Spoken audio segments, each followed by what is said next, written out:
Since I qualified, I've been very aware that older people suffered from problems with nutrition, and that started really from a deterioration that occurs in the normal physiology of ageing, and then you compound that by having older people who are ill. My role in this project is really to help development of foods and recipes that will hopefully give more excitement to older people, which will make them be more interested in eat more food, take in more nutrition, and ultimately help a speedy recovery in hospital. When they're in hospital, they're a lot less likely to eat the food that's provided for them, even though previously they've had a good appetite, and they're very quick to say that the food is good, but they just don't fancy eating anymore.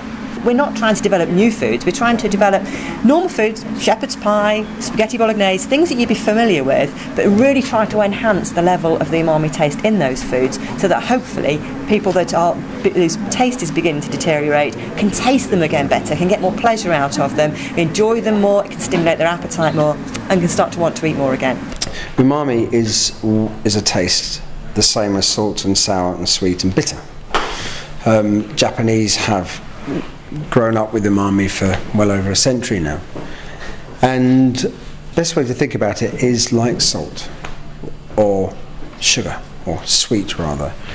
It's something that exists in many products, and it exists in quite a lot of dishes, savoury dishes. In the Western world we have, without knowing it, enhanced umami with recipes. So for example, a pizza with a cheese and tomato topping.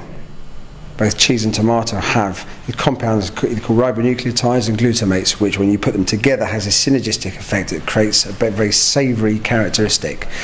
Tomato ketchup has got quite a lot of umami in it. Soy sauce, Worcester sauce has umami in it. Parmesan cheese has umami. Certain types of mushrooms, certain seafoods as well.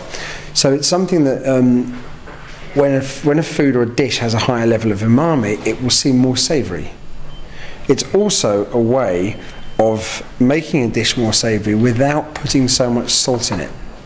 I don't think I particularly use Heston as a celebrity chef, to be honest. I use him for his passion about this particular topic. I mean, he's passionate about food with everybody, of course, but he has actually got a lot of knowledge about umami taste because he uses it, as particularly in his restaurant.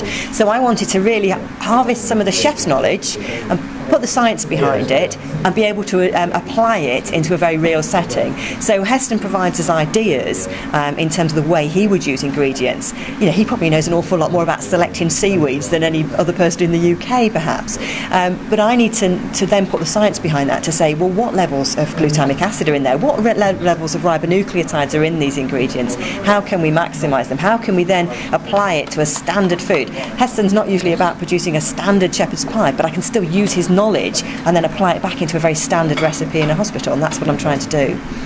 Now we're focusing on umami at the moment because it is very important. It's as important as salt or sweetness. But I don't believe that this is the only thing that will enhance enjoyment and excitement.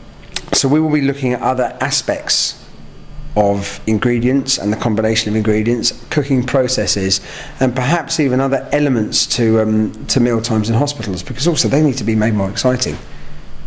There should be something, a lunch or dinner in hospital should be something you should at least look forward to a little bit, as opposed to thinking, oh, not another whatever, you know. I think when you look at that, it's not just, we think about hospital food, a lot of us think of hospital food as being awful. Well, some of it's not that bad, some is and some isn't. It's also about the environment, and we have to consider how the food is served, and is there anything that we can do to make that process and that occasion more exciting.